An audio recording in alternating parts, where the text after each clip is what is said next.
வாழ்க வளமுடன். வாழ்க வையகம். அனைவருக்கும் ஆரோக்கியமான காலை வணக்கம். நல்லதே நடக்கும் சமூக நல அறக்கட்டளை முன்னெடுக்கக்கூடிய மருந்தில்லா மருத்துவ வாழ்வியல் பயிற்சிகள். இதில் நாம் தொடர்ச்சியாக இனிப்பு நோய் என்று சொல்லக்கூடிய நீரிழிவு சார்ந்த தொந்தரவுகள் குறித்தும், உயர் ரத்த அழுத்தம் சார்ந்த தொந்தரவுகள் குறித்தும், இது எவ்வாறு ஏற்படுகிறது, அதிலிருந்து முழுவதுமாக மீண்டு ஆரோக்கியமான வாழ்வு வாழ்வதற்கான வாழ்வியல் முறைகள் மற்றும் வழிமுறைகள் என்னென்னவென்பதை பார்த்து வருகிறோம். குறிப்பாக இந்த இரு தொந்தரவுகளையும் வாழ்நாள் வியாதிகள் என்று பெயரிடப்பட்டு தொடர்ந்து மருந்து மாத்திரைகள் கொடுக்கப்பட்டு வருகிறது. இந்த இரு தொந்தரவுகளுக்காகவும் தொடர்ந்து ஒரு மனிதர் ரசாயன மருந்துகளை உட்கொண்டு வந்தால் அவரது உடலில் என்னென்ன விதமான உடல் உபாதைகள் ஏற்படும் என்பதையும் பார்த்தோம். ஒரு மனிதனுக்கு அடிப்படை தேவை என்ன? ஒரு உடலில் ஒரு உயிர் குடிகொண்டு இருக்க வேண்டும் என்றால் அந்த உயிரின் எதிர்பார்ப்பு என்ன என்றால், அந்த உடலை முழு ஆரோக்கியமாக பார்த்து கொண்டு, அந்த உடலை முழு ஆரோக்கியத்தோடு பராமரித்து, அந்த உடல் வழியாக தன்னை வெளிப்படுத்த வேண்டும், தனது உயிராற்றலை வெளிப்படுத்திக் கொள்ள வேண்டும் என்பதுதான் உயிரின் பிரதான நோக்கம். வேற எந்த நோக்கமும் உயிருக்கு கிடையாது. இத சாதிக்கணும், இந்த செயலை செய்யணும், இவ்வளவு சம்பாதிக்கணும், இவர்கள் முன்னாடி இப்படி வாழ்ந்து காட்டணும். இது எது ஒன்றுமே உயிரின் நோக்கம் கிடையாது. உயிருக்கு தேவை இன்பம். உயிருக்கு தேவை ஆனந்தம். அந்த இன்பத்தை, ஆனந்தத்தை அனுபவிக்க அந்த உயிருக்கு ஒரு உடல் தேவை. எனவே நமது உயிர்தான் நமது உடலை உருவாக்கியது, படைத்தது. இந்த உயிரின் விருப்பத்திற்கு எதிர்மறையாக இந்த உடல் இயங்குமேயானால் அந்த உடலில் அந்த உயிர் குடிகொண்டிருக்க விரும்பாது. ஒவ்வொரு உயிருக்கும் ஒவ்வொரு விதமான இன்பம் இருக்கும். அனைத்து உயிருக்கும் பொதுவான இன்பம் என்ற ஒன்று இருக்காது. ஒவ்வொரு உயிருக்கும் ஒவ்வொரு விதமான இன்பம் இருக்கும். அதுபோலத்தான் ஒவ்வொரு உடலுக்கும் ஒவ்வொரு விதமான தேவை இருக்கும். எல்லா உடலுக்கும் ஒரே விதமான தேவை என்பது இருக்காது. ஆனால் இன்றைய நவீன மருத்துவம் எல்லா உடலுக்கும் ஒரே விதமாக, ஒரே அளவில் இந்த சர்க்கரையின் அளவாகட்டும் அல்லது இரத்த இயக்கத்தின் அளவாகட்டும் ஒரே அளவில் இருக்க வேண்டும் என்று தீர்மானிக்கும் போது இங்கு அடிப்படை பாதிப்பு என்பது ஏற்படுகிறது. ஏற்கனவே நாம் பார்த்தோம், உடலின் தேவை என்ன? இந்த உயிர் உடல் வழியாக இன்பத்தை எடுத்துக்கொள்வதற்கு இந்த உடலுக்கு சில தேவைகளை, அறிவிப்புகளை வழங்கி இருக்கிறது. பசி, தாகம், ஓய்வு, உறக்கம், பாலுணர்வு இது போன்ற தேவைகளின் அடிப்படையில் இந்த உடலுக்கு தேவைப்படும் போது, தேவையானது கிடைக்கும் போது இந்த உயிர் இன்பம் கொள்ளும். அவ்வளவு எளிதில் மரணம் என்பது ஏற்படாது. நமது முன்னோர்கள் காலத்தில் பார்த்தால், அதற்கு முன்பு சித்தர்கள் வாழ்வு பார்த்தால், சித்தர்களுக்கு மரணம் என்ற ஒன்று வராது. மரணமே அவர்களுக்கு கிடையாது. அவர்களாக விரும்பி மரணத்தை நோக்கி அவர்கள் செல்வார்கள்.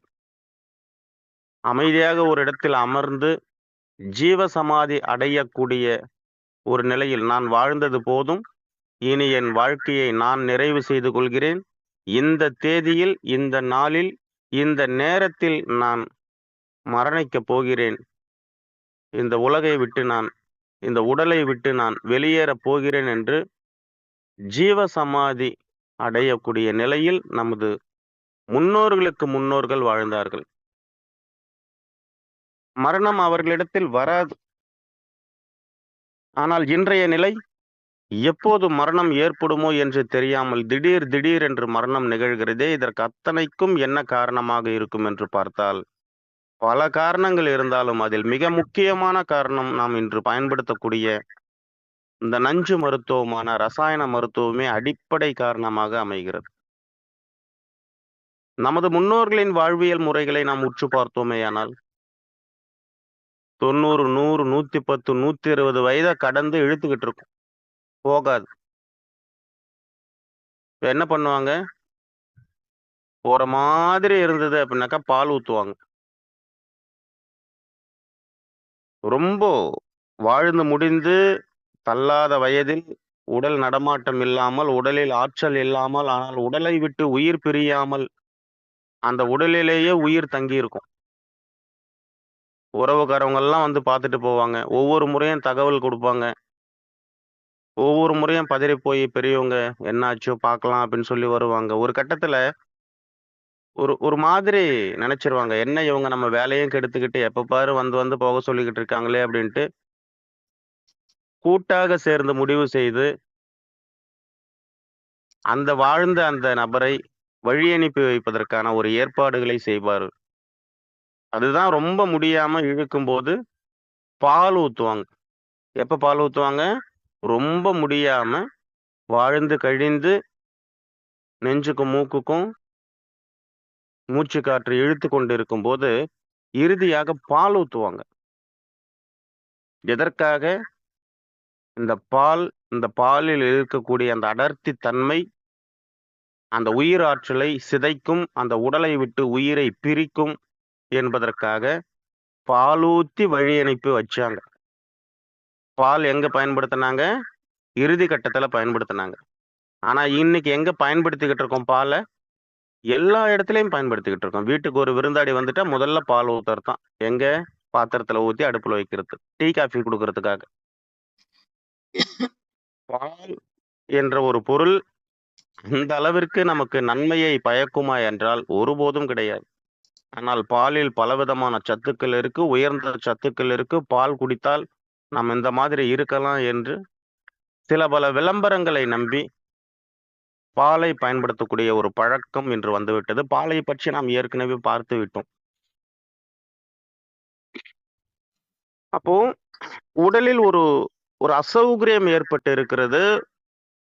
உடல், உயிர் ஒரு போராட்டம் நடந்து கொண்டு இருக்கிறது. அந்த நிலையில் எதற்காக பாலூற்றப்படுகிறது என்று பார்த்தால், பால் என்ற ஒரு உணவு அவ்வளவு எளிமையாக செரிமானத்திற்கு ஏற்றுக்கொள்ள முடியாத ஒரு உணவு. இந்த உடலை பராமரிக்கக்கூடிய ஒரு செயல் நடந்து கொண்டிருக்கும்போது, மிக அடர்த்தி தன்மை கூடுதலாக கொண்ட பாலை வாய் வழியாக கொடுக்கும்போது, அங்கு அந்த செரிமான தன்மை குறைந்து இருக்கக்கூடிய அந்த வயிற்றில் செரிமான கோளாறு ஏற்படும். உடலை பராமரிக்கக்கூடிய அந்த ஆற்றல், இந்த செரிமானத்தை பார்க்கக்கூடிய ஒரு செயலை செய்யும்.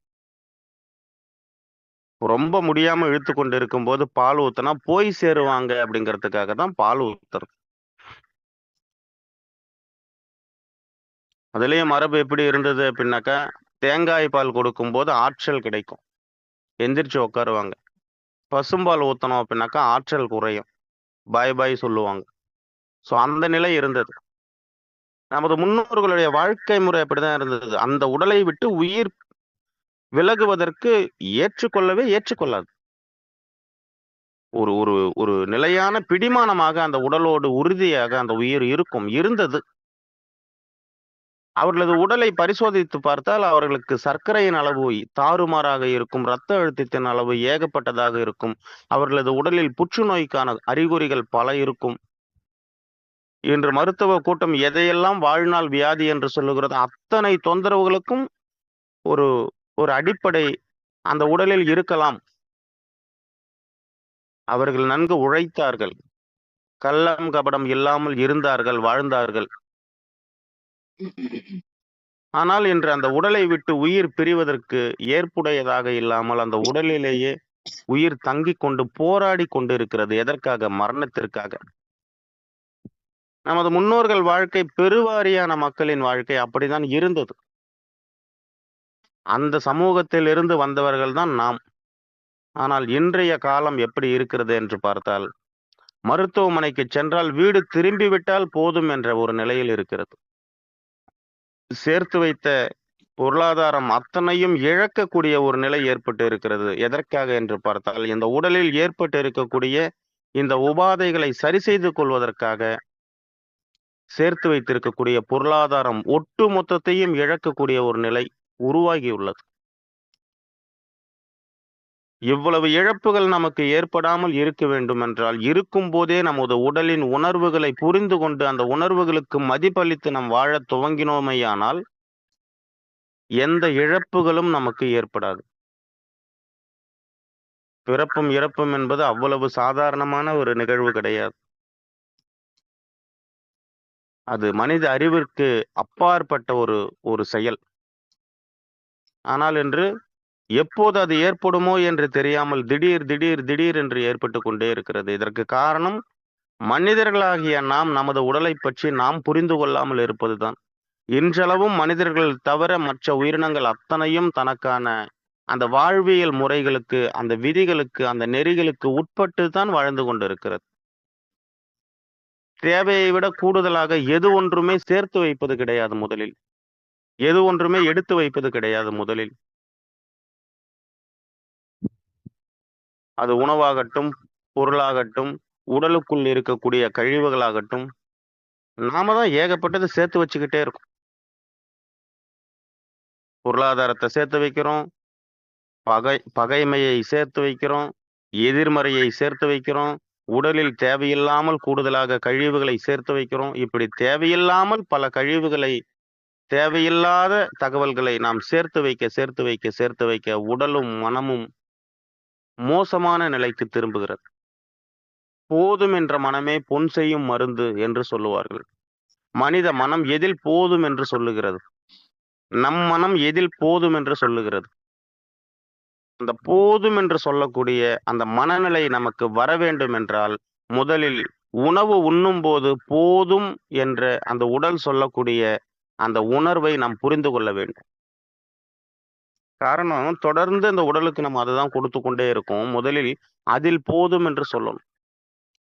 இன்றளவும் நாம் போதும் என்று சொல்லுவோம். எப்பன்னா வயிறு போதும்னு சொன்ன பிறகு, இதன் பிறகு சாப்பிட முடியாதுன்னு சொன்ன பிறகு போதும் என்று நம்ம சொல்லுவோம். அதல்ல, அதற்கு முன்பு மனம் சொல்லும், உயிர் சொல்லும், உணர்வுகள் வழியாக அது வெளிப்படுத்தும். அந்த நிலை நமக்கு தெரியணும். அந்த நிலையை நம்ம எப்படி கத்துக்கிறது அப்படின்னா, உணவு உண்ணும்போது முழு கவனத்தோடு அமர்ந்து நம்ம உணவு உண்ணணும் அப்படின்னாக்கா, உணவு சாப்பிட்டுக்கிட்டே இருக்கும்போது அந்த உணவுல ஒரு சுவை இருக்கும் இல்லைங்களா? போதும்ங்கிற ஒரு உணர்வு நமக்கு எப்ப வெளிப்படும் என்று பார்த்தோமேயானால், உணவு அந்த உணவை வாயில் வைத்து மென்று கொண்டே இருக்கும்போது, கவனத்தோடு இருக்கும்போது, நாக்கில் அந்த உணவின் சுவை மாறிவிடும்.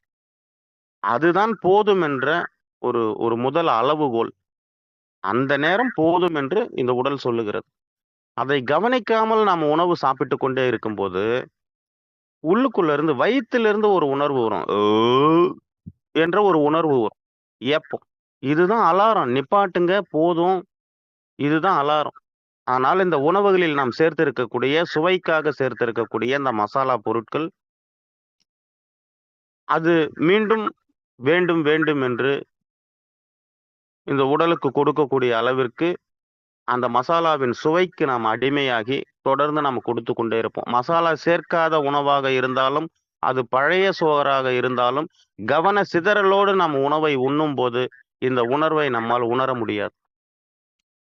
அப்ப வயிற்றில் ஒரு கல்லடைத்தது போல வயிறு கனமான ஒரு உணர்வை ஏற்படுத்தும்போது, நமக்கு போதும் என்று நினைத்துக் கொண்டு நாம் உணவை நிறுத்துவோம். அல்லது நாம் சாப்பிட்டுக் கொண்டிருக்கக்கூடிய உணவு அந்த நேரம் தட்டில் காலியாகிவிட்டால் போதும் என்று நிறுத்துவோம். இதுவல்ல ஆரோக்கியத்திற்கான அளவு. போதும் என்பதை எங்கு நாம் கற்றுக்கொள்ளலாம் என்றால், குழந்தையிடம் கற்றுக்கொள்ளலாம்.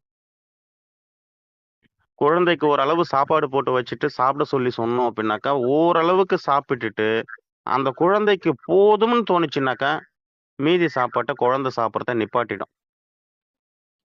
சாப்பாடு போட்டு வச்சவங்க எவ்வளவு சாப்பாடு போட்டு வச்சேன். கொஞ்சம் தானே போட்டு வச்சேன். இது சாப்பிட முடியாதா உன்னால? சீக்கிரமா அவ்வளவு சாப்பாடு வீணா போகுதே! சாப்பிடு என்று கட்டாயப்படுத்தும்போது, வேற வழி இல்லாம உங்களுக்கு எவ்வளவு கமிஷன் வந்திருக்குனாலும் தெரியும். விட்டா இவங்க நம்மள வச்சு செய்வாங்களேன்னு பயந்துகிட்டு அந்த குழந்தை அந்த உணவ சாப்பிடும். நிறைய பேர் 1000 தானாக உணவு சாப்பிடக்கூடிய குழந்தை அளவு இது. நீங்க இமிடியேட்டா உங்க குழந்தைக்கு நாம் உணவு ஊட்டுகிறோம் என்றால், அந்த குழந்தையிடமிருந்து இதைவிட 100 மடங்கு, 1000 மடங்கு நாம் கற்றுக்கொள்ளலாம். வராங்க. ஆகவே நீங்க முதல்ல உணவ நல்லா பெசஞ்சு குழச்சு கையில உருட்டி அந்த குழந்தைக்கு வாயில வச்சு ஊட்டும்போது, நம்மலாம் 3 நாள் அவ்வளவு எளிமையாக குழந்தை உணவை முழுங்காது. பயங்கரமா இருக்க போகுது. வாயிலேயே வச்சிருக்கும். வாயிலேயே வச்சு மெண்டுகிட்டே இருக்கும். அமெரிக்கா அகிலனோட குழந்தைக்கு உணவு குழந்தை முழுங்காது, தானாக உள்ளே செல்லும். வருது. அதே போல பொறுமையா சாப்பிட்டுக்கிட்டு இருக்கும் குழந்தை. ஒரு அந்த அளவுக்கு பற்கள் இருக்காது. நம்மளோட முழுமையான பற்களுடைய வளர்ச்சி இருக்காது. பொறுமையாக சாப்பிட்டுக்கிட்டே இருக்கும். இந்த சாப்பாடு ஊட்டுற அம்மாவுக்கு, இந்த சாப்பாடு ஊட்டுற பாட்டிக்கு, தாத்தாவுக்கு உங்களுக்கு வந்து இவங்களுக்கு ஏதாவது வேலை இருக்கும். காக்டெயில் பார்ட்டி இருக்கு. மிக முக்கியமான வேலை எதுனா சீரியல் பார்க்கக்கூடிய வேலை இருக்கும். அதனால இவங்க என்ன பண்ணுவாங்க அப்படின்னாக்க, உணவ வாயில வச்சு கொஞ்ச நேரம் பார்ப்பாங்க. எல்லாருமே முழுங்கலையா, உடனே ஒரு டம்ளர்ல தண்ணி எடுத்து அந்த குழந்தைக்கு குடுப்பாங்க. வேற வழி இல்லாம எதிர்பார்க்காத நேரத்துல தண்ணீர் வாய்க்கு வருகிறதே என்று அந்த குழந்தை தண்ணீரை முழுங்கும்போது உணவையும் சேர்த்து முழுங்கிருது. அந்த இடத்துல நம்ம கத்துக் கொடுத்துடுறோம். எப்படி சாப்பிடக்கூடாதோ அந்த விஷயத்த அந்த இடத்துல நம்ம குழந்தைக்கு கத்துக் கொடுத்துறோம். குழந்தை முறையாக தான் சாப்பிட ஆரம்பிச்சது. இப்படி குழந்தைகளிடமிருந்து நாம் பார்த்து கற்றுக்கொள்ளலாம். எந்த குழந்தையும் ஏப்பம் வர அளவு சாப்பிடாதுங்க. நல்லா நம்ம கவனிச்சு பார்ப்போமே. சாப்பிட்டுக்கிட்டே இருக்கும்போது ஏப்பம் வருதுன்னாக்கா யாருக்கு வருதுன்னா பெரியவங்களுக்கு தான் வரும். குழந்தைகளுக்கு வராது. ஒரு ஏப்பம் வர அளவுக்கு குழந்தை சாப்பிடுது அப்படின்ட்டு ஏதாவது ஒரு குழந்தைய கண்டுபிடிங்க பார்க்கலாம். வாய்ப்பே கிடையாது. குழந்தைய அதன் போக்குல விட்டோம் அப்படின்னா, குழந்தைய கட்டாயப்படுத்தி நம்ம சாப்பிட சொன்னோம் அப்படின்னா தான் அந்த குழந்தைக்கு ஏப்பம் வர துவங்கும். அப்ப அந்த ஏப்பம் வருவதற்கு முன்பே அந்த நேரத்திற்கு போதும் என்று உடல் அறிவித்து விடுகிறது. அதுதான் நாக்குல அந்த உணவுடைய சுவை மாறி விடுகிறது. இப்படி இந்த உடலின் தேவையை உணர்ந்து, புரிந்து நாம் நடந்து கொண்டோமேயானால், இது போன்ற பல்வேறு விதமான பெயர் வைத்திருக்கக்கூடிய எந்த சிக்கலிலும் சிக்காமல், இந்த நவீன மருத்துவ கூட்டத்திடம் இருந்து நாம் முழுமையாக தப்பித்துக் கொள்ள முடியும். நமது முன்னோர்களின் வாழ்க்கை அவ்வாறுதான் இருந்தது. மிக எளிமையான ஒரு வாழ்க்கை வாழ்ந்தார்கள். ஆரோக்கியமாக வாழ்ந்தார்கள். நீண்ட நாட்கள் வாழ்ந்தார்கள். அவர்களுக்கென்று விதித்திருந்த அந்த நாள் வரை அவர்கள் வாழ்ந்து கழித்தார்கள். தனது இறுதி கட்டத்தை நான் நெருங்கி விட்டேன் என்ற அந்த உணர்வை புரிந்து கொண்டு, சுற்றங்கள் அத்தனையும் அழைத்து, அவர்கள் எவ்வாறு வாழ வேண்டும் என்று வாழ்வியல் முறைகளை அவர்களுக்கு கற்றுக் கொடுத்து விட்டு சென்றார்கள். மரண சாசனத்தை அவர்களால் சொல்ல முடிஞ்சது. "அப்பா, என் வாழ்க்கை நிறைவை நோக்கி நான் போயிட்டு இருக்கேன். இங்க இப்படி எல்லாம் நடந்துக்கிறணும். எல்லாம் ஒற்றுமையா இருக்கணும்" என்று எல்லா பிள்ளைகள் அத்தனை உறவுகளையும் அழைத்து, அவர்களிடத்தில் அறிவுரை சொல்லிவிட்டு, "நான் போயிட்டு வரேன்" என்று சொல்லிட்டு மரணிக்கக்கூடிய ஒரு நிலையில் நமது முன்னோர்கள் வாழ்ந்தார்கள். நமக்கு அந்த நிலை வராததற்கு காரணம், இன்று நாம் செய்து கொண்டிருக்கக்கூடிய செயல்பாடுகள். ஒரு தும்பல் வந்துருச்சுன்னாக்கா அவ்வளவுதான். மூக்கு வழியா சளி வெளிய ஒழுக ஆரம்பிச்சிருச்சுன்னாக்கா முடிஞ்சது கதை. உடம்பு இயல்பான வெப்பத்திலிருந்து கொஞ்சம் வெப்பத்தை அதிகப்படுத்தி கூடுதல் வெப்பமாச்சுன்னாக்கா அடுத்த நிமிடமே அருகில் இருக்கக்கூடிய மருத்துவமனையில் போய் அமர்வது. இதெல்லாம் நல்லதா? இததான் இததான் இன்னைக்கு பெருமையா நினைக்கக்கூடிய ஒரு வாழ்க்கை சூழலாக மாறிடுச்சு. ஃபீவர் வந்தது உடனே ஹாஸ்பிட்டலுக்கு போயிட்டேனே நானு. உடனே ஹாஸ்பிட்டலுக்கு போயிட்டேன். என் குழந்தைங்களுக்கெல்லாம் சளி புடிச்சதுன்னாக்கா கொஞ்ச நேரம் கூட என்னால இருக்க முடியாது. உடனே ஹாஸ்பிட்டலுக்கு கூட்டு போயிட்டு டாக்டர் கிட்ட பார்த்து, சிரப்பு வாங்கி ஊத்தி, வெளிய வந்துகிட்டு இருக்கிற சளிய உள்ள அடைச்சு விட்டுருவோம். உடனே பண்ணிருவோம். இத பெருமையா நினைக்கக்கூடிய ஒரு நிலை வந்துருச்சு. மாத்திரை மருந்து சாப்பிடுறது ஆரோக்கியம் கிடையாது. அது அழிவை நோக்கி நம்மளை கொண்டு செல்லும் என்ற ஒரு உண்மையை புரிந்து கொள்ள முடியாத ஒரு நிலையில் தான் இன்று பல குடும்பங்கள் வாழ்ந்து கொண்டுள்ளது.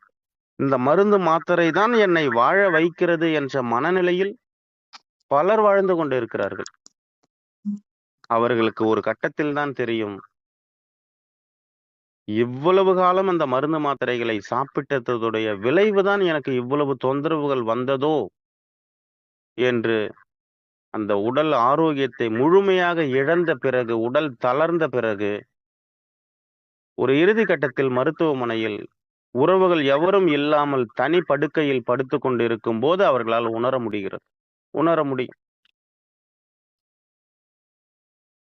எந்த பெயர் வைத்திருந்தாலும் பரவாயில்லை நோய்க்கு. முதலில் பெயரைக் கண்டு நாம் பயப்படக்கூடாது. ஒரு நோய்க்கான பெயரைக் கண்டு எப்போது நமக்கு ஒரு அச்சம், பயம் ஏற்படுகிறதோ, அப்போதுதான் நமக்கு அந்த நோய் உருவாகிறது முதலில். பயம் என்ற ஒன்று நம்மை வாழ விடாது, அழித்துவிடும். நம்மை அழிக்கக்கூடிய ஒன்றை நினைக்கக் கூடாது.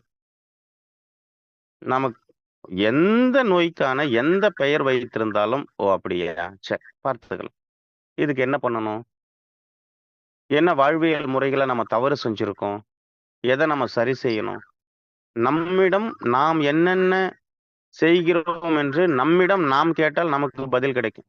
நம்ம ஒவ்வொருத்தரும் நம்பள நாமளே கேட்போமே, நம்ம எவ்வளோ நல்லவங்க அப்படின்னு சொல்லி. நமக்கான சர்டிஃபிகேட்ட நம்மளால தான் குடுக்க முடியும். நான் எவ்வளவு நல்லவன் அப்படின்னு சொல்லி. அடுத்தவர்கள் நமக்கு சான்றிதழ் தரவே முடியாது. ஆனால் நமது மனம் என்ன எதிர்பார்க்கும் அப்படின்னாக்கா, அடுத்தவர்களிடத்திலிருந்து சான்றிதழ தான் எதிர்பார்க்கும். நான் எவ்வளவு நல்லவன்ட்டு எனக்கு தெரியும் இல்லையா? அத ஏன் அடுத்தவங்க சொல்லணும்? இப்படி நெனச்சு நம்ம விட்டுட்டு போயிட்டோம் அப்படின்னாக்கா, பெரிய சிக்கலே கிடையாது. இங்கு எல்லோரும் ஏற்றுக்கொள்ளக்கூடிய தத்துவம் அப்படின்னு சொல்லி எது ஒண்ணுமே கிடையாது. ஒரு செயல் எல்லோராலயும் ஏற்றுக்கொள்ளக்கூடும், எல்லோரும் ஏற்றுக்கொள்வார்கள் என்று எது ஒண்ணுமே கிடையாது. நம்ம ஒரு செயல் செய்யறோம் அப்படின்னாக்கா, சிலருக்கு பிடிக்கும், பலருக்கு பிடிக்காது. எனக்கு பிடிச்சு நான் செய்யறேனா? இதுதான் நமக்கு தேவை. அப்படி ஒவ்வொரு புரிதலோடு நாம் வாழத் துவங்கினோமேயானால், வாழ்க்கை முறைகளை நாம் கொண்டு சென்றோமேயானால், இந்த வாழ்க்கை இப்போது கிடைத்திருக்கக்கூடிய வாழ்க்கை, ஒரு ஆனந்தமான, ஆரோக்கியமான வாழ்க்கையாக நமக்கு அமையும். நமது நமது உற்ற உறவுகளோடு நீண்ட காலம் சுமூகமாக, சுகமாக, இனிமையாக நம்மால் வாழ்ந்து கழிக்க முடியும். வாழ்க்கை என்பது மிக எளிமையானது. மிக, மிக எளிமையானது. அதை மிக, மிக சிரமமான ஒரு வாழ்க்கையாக நாம் மாற்றி அமைத்திருக்கிறோம். எளிமையான ஒரு வாழ்க்கையை சிரமமாக மாற்றியது நாம் தான் என்றால், இப்போது இருக்கக்கூடிய இந்த சிரமமான வாழ்க்கையையும் மீண்டும் எளிமையான வாழ்க்கையாக மாற்றுவதற்கு நம்மால் முடியும். தன்னை உணராதவர் உலகை உணர முடியாது. தன்னை அறிந்து கொள்ளாதவர் உலகை அறிந்து கொள்ள முடியாது. புறத்தேடலில் இருக்கும் வரை உலகை கற்றுக்கொள்ள முடியாது. எப்போது நாம் அகத்தேடலுக்கு வருகிறோமோ, அப்போதுதான் உலகின் செயல்பாடுகள் ஆனாலும் சரி, உடலின் செயல்பாடுகள் ஆனாலும் சரி, இவை அத்தனையுமே நம்மளால் புரிந்து கொள்ள முடியும். எதை ஒன்றை நாம் முழுமையாக புரிந்து கொள்கிறோமோ, அதை நாம் ஏற்றுக்கொள்வோம். எதை ஒன்றை நாம் கற்றுக்கொள்கிறோமோ, அதை ஏற்றுக்கொள்ள மனம் மறுக்கும். மனம் மறுக்கக்கூடிய ஒரு செயலை நம் அறிவின் வழியாக கற்றுக்கொள்ள வேண்டுமென்றால், இந்த அறிவிற்கும், இந்த மனதிற்கும் ஏற்படக்கூடிய இந்த போராட்டம் நம்மை ஒரு குழப்பத்தில் கொண்டு சென்று நிறுத்திவிடும். ஒரு முடிவை நோக்கி நம்மளால் இயங்க முடியாது. முடிவு எடுக்க முடியாது. எனவே எந்த ஒரு வாழ்வியல் முறையாகட்டும், எந்த ஒரு செயலாகட்டும், எந்த ஒரு தகவலாகட்டும், எந்த ஒரு புத்தகமாகட்டும், எந்த ஒரு மனிதனாகட்டும், எந்த ஒரு உறவாகட்டும், நாம் கற்றுக்கொள்வதை விட புரிந்து கொள்வதே நம்மை இன்னும் உயர்வுபடுத்தும் என்று கூறி, இந்த இயற்கை சார்ந்த, ஆரோக்கியல் சார்ந்த வாழ்வியல் தகவல்களை தங்களோடு பகிர்ந்து கொள்வதற்கு எனக்கு ஒரு வாய்ப்பினை வழங்கிய இந்த இயற்கைக்கும் பிரபஞ்சத்திற்கும் நல்லதே நடக்கும் சமூக நல அறக்கட்டளைக்கும் பிபிஏ ஸ்பீட்காஸ்ட் நிர்வாகத்திற்கும் தங்கள் அனைவருக்கும் எனது நன்றியை கூறி விடைபெறுகிறேன். நன்றி, வணக்கம். நல்லதே நடக்கும். நண்பர்களே, இந்த 2 வாரமாக இந்த நீரிழிவு மற்றும் உயர் ரத்த அழுத்தம் சார்ந்து நாம் பகிர்ந்து வந்த இந்த தகவல்களை கேட்டிருப்பீர்கள். இதில் ஏதேனும் தங்களுக்கு சந்தேகங்கள் இருக்கிறது என்றால் தங்களது கரங்களை உயர்த்தி தங்களது சந்தேகங்களை தெளிவுபடுத்திக் கொள்ளலாம்.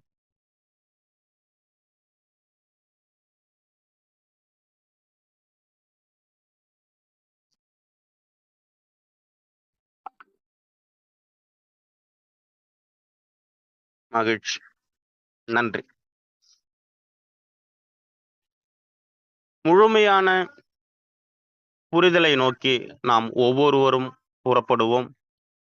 இந்த வாழ கிடைத்த மனித வாழ்க்கையை ஆனந்தமாக, ஆரோக்கியமாக, நோயின்றி நீண்ட நாட்கள் சுகமாக, சுபிக்ஷமாக வாழ்ந்து கழிப்போம். இந்த உலகில் எது ஒன்றும் நிரந்தரமற்றது.